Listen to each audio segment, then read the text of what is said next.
ایک دن بہار کے شروع میں ایک شخص ندی کے پانی میں اور کھیت میں سونا تلاش کر رہا تھا۔ گھنے جنگل کے قریب اس نے شیر کی گرج سنی۔ اس نے بہت احتیاط سے ارد گرد دیکھا۔ گرج کی آواز دوبارہ آئی۔ سمت کا تعین کرتے ہوئے جہاں سے آواز آئی تھی اس نے 20 قدم کے فاصلے پر ایک بڑے شیر کو دیکھا جہاں وہ کھڑا تھا۔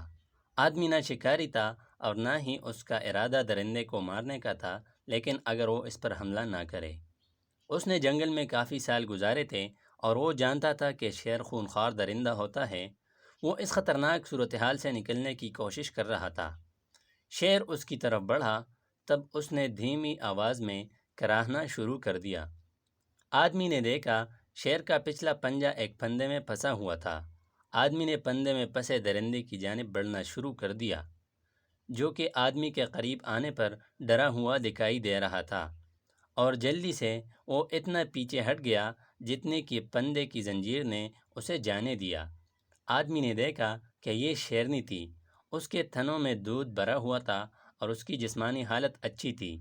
اس بات کا قوی امکان تھا کہ اسے پھنسے ہوئے ابھی 2 ہی دن ہوئے ہوں گے۔ آدمی وہاں حیرانی میں کھڑا کافی دیر یہ سوچتا رہا کہ کیا کرے۔ اس نے واپس مڑنے کی حرکت کی، تب اسے بھوکی شیرنی کے بچوں کا خیال آیا جو اپنی ماں کا انتظار کر رہے تھے۔ بچوں اور ان کی ماں کے لیے ضرور کچھ نہ کچھ کرنا چاہیے، وہ سوچنے لگا۔ اس نے شیرنی کے بچوں کو تلاش کرنا شروع کر دیا اور وہ اسے قریبی چٹانوں کے غار میں مل گئے۔ وہ یقیناً بھوکے تھے۔ بھوک نے بچوں کو اجنبی مخلوق سے ڈرانا بلا دیا۔ اس نے ایک ایک کر کے بچے کپڑے کے تھیلے میں ڈالے اور انہیں ان کی ماں کے پاس لے آئے جو کہ پھندے میں گرفتار تھی۔ بچے جلدی سے اپنی ماں کے پاس چلے گئے۔ آدمی ایک محفوظ جگہ پر کھڑا ہو کر خاندان کے دوبارہ ملاپ کو دیکھتا رہا۔ تھوڑی دیر کے بعد وہ ان کی طرف بڑھنے لگا، لیکن ایک غصے بھرے گرج نے اسے وہیں روک دیا۔ ماں نے اس کو بچوں کے قریب آنے کی اجازت نہیں دی۔ آدمی ایک قریبی درخت کے پاس گیا اور اس کے تنے کے ساتھ ٹیک لگا کر بیٹھ گیا۔ میں اس وحشی درندے کا اعتماد حاصل کرنے کے لیے کیا کروں؟ اس نے اپنے آپ سے پوچھا۔ وہ وہاں کافی دیر بیٹھا رہا اور پھنسے ہوئے درندے کی مدد کرنے کا طریقہ سوچتا رہا۔ تب وہ کھڑا ہوا اور تقریباً بھاگتا ہوا اپنے عارضی لکڑی کے بنے ہوئے کمرے میں گیا۔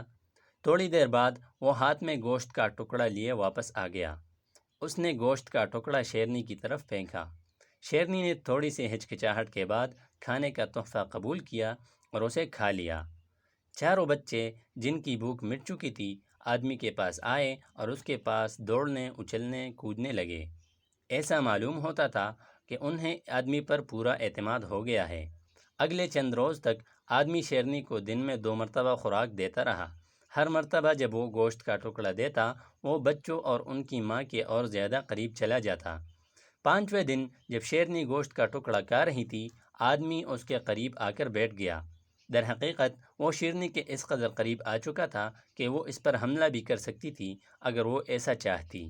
وہ وہاں کافی دیر بیٹھا بچوں کو تبکی دیتا رہا۔ شیرنی ساکن کھڑی تھی اور اپنی نگاہیں بھی اس سے نہیں ہٹا رہی تھی۔ تب آہستہ، بہت ہی آہستہ آدمی نے اپنے ہاتھ کو حرکت دی اور اس کی پسی ہوئی ٹانگ پر ہاتھ رکھ دیا، اور تب وہ تھوڑی سی پیچھے ہٹ گئی لیکن اس پر حملہ کرنے کی کوشش نہیں کی۔ آدمی اور قریب ہو گیا اور اس پنجے کو دیکھا جو اصل میں پھندے میں پھنسا ہوا تھا اور سوجا ہوا تھا۔ وہ جانتا تھا کہ اگر یہ پھندے سے آزاد ہو گئی تو جلد ٹھیک ہو جائے گی۔ اس نے اپنا ہاتھ پھندے پر رکھ کر اس پر دباؤ ڈالا۔ وہ کھل کر اچھلا اور شیرنی پھندے سے آزاد ہو گئی۔ وہ اس کے پاس چل کر آئی، اس کے ہاتھوں کو سونگھا اور جنگل میں جانے سے پہلے شیرنی روکی، واپس مڑی اور آدمی کی طرف دیکھا۔ وہ اسے الوداع کہہ رہی تھی۔